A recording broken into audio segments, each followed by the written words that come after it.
आज की नाही घर आवरत होते आणि मनात विचार आला, घरातली प्रत्येक गृहिणी अशीच असते का?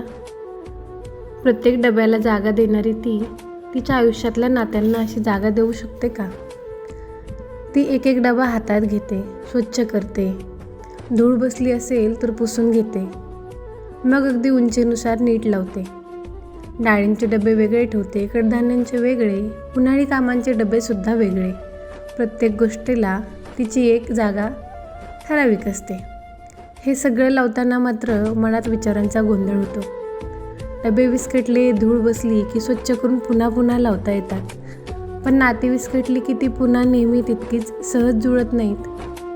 कुठलं नातं ठेवायचं, कुठल्या नात्याला थोडं अंतर द्यायचं, कुणाला मनापासून जपायचं आणि कर्तव्य म्हणून कुणाच्या बोलण्याकडे फक्त दुर्लक्ष करू ते सुद्धा नातं जपायचं.